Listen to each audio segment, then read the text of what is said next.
Ang matalinong batang babae. Noong unang panahon, sa lugar na kung saan mga kabayo ang batayan ng kayamanan, may dalawang magkapatid na lalaki na iba ang kalagayan ng buhay sa isa't isa. Mayaman si Demeter, samantalang mahirap lang si Jericho. Tayo na, Jericho!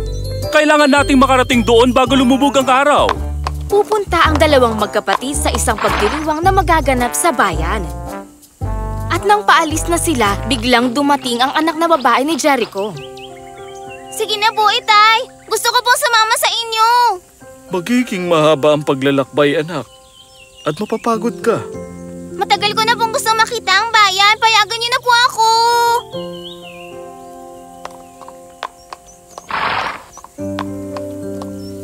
Ay, naku naman!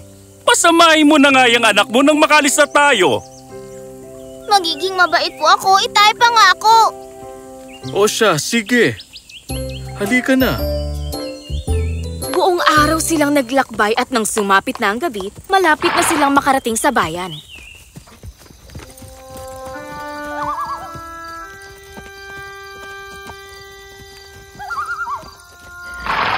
Maghanap muna tayo ng matutuluyan ngayon. Bukas, itutuloy natin ang paglalakbay.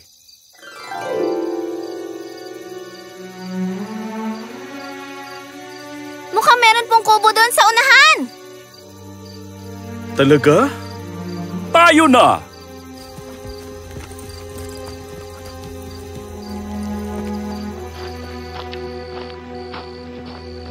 Hindi naman to kubo, kundi isang kwadra.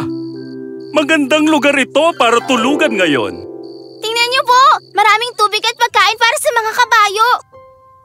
Napakagandang lugar para tuluyan ngayong gabi. O sige, tayo na't maghapunan at nang makatulog na. Kaya't nagpalipas nga ng gabi ang tatlo sa kwadra. Kinabukasan, maaga silang nagising at ipinagpatuloy ang kanilang paglalakbay. Halika na, Nora. Kailangan na nating umalis. Nariyan na po! Oh, ano yun? Tingnan niyo yun! Teka, nanganak ba ang ating babaeng kabayo kagabi? Kung sa iyo nga yan, dapat lumapit siya sa babaeng kabayo mo. Pero pumunta siya sa lalaking kabayo ko. Pero Tiyo, paano po maanganak ang lalaking kabayo? Oo nga naman. Kamukha pa siya na kabayo ko. O sige, pakainin mo na siya at painumin. Pagkatapos, ibalik mo na siya kagad sa akin. Pero teka, Hindi mahirap makilala ang isang kabayo, Jericho. Pwedeng naligaw lang ang batang kabayo sa gubat at pumunta sa kabayo ko. Ano man ang totoo, kung anak siya ng kabayo mo, dapat andun siya sa kanya. Pero dahil pumunta siya sa kabayo ko, akin na siya.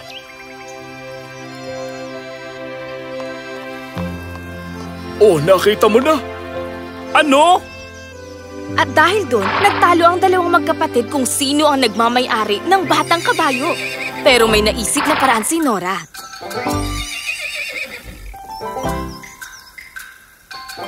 Tay! Tiyo! Bakit hindi po tayo pumunta sa bayan?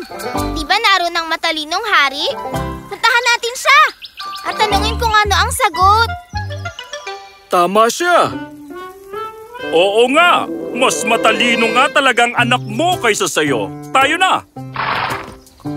Narating na nga nila ang bayan. At habang nakikipag-usap sila sa mga gwardya, may nabasa si Nora na plaka na nakasabit sa puno tungkol sa isang magnanakaw. Sinasabi ng plaka, magnanakaw!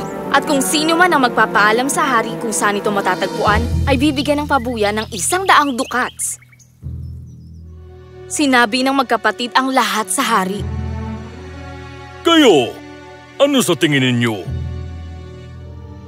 Mahirap magpasya, mahal na hari. Kung talagang anak niya ng babaeng kabayo, dapat uminom nito ng gatas niya. Pero hindi rin naman ito pag-aari ng mas mayamang kapatid. Sakim siya kaya gusto niya itong makuha. Total marami naman siyang mga kabayo. pwede niyang ibigay ito sa mahirap niyang kapatid. Tingnan natin kung ano ang dahilan bakit iba ang estado ng kanilang buhay. Dahil ba sa swerte o maaaring sa sarili nilang talino o sa kakulangan nito? Ano ang nais niyong mangyari, mahal na hari? Pag ang dahilan ng sumablay, katalinuhan ang sasagip sa atin. Tignan natin kung sinong sa magkapatid ang matalino.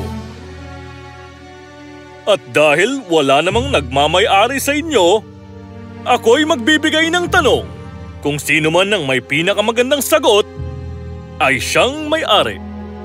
Kaya naman, nagbigay ng katanungan ang hari. Ano ang pinakamabilis na bagay sa mundo?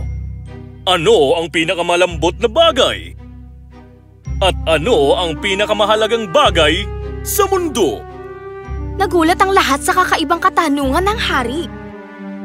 Nanabik naman ang lahat sa magiging sagot ng magkapatid.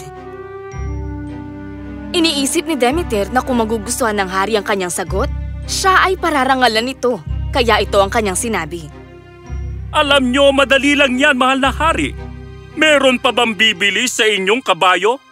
Meron pa bang mas lalambot sa inyong higaan? At meron pa bang mas mahalaga kaysa inyong anak?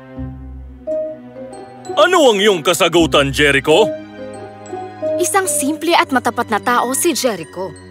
Hindi niya alam kung paano gumamit ng mga mabubulaklak na pananalita, kaya't hindi niya alam ang kanyang sasabihin.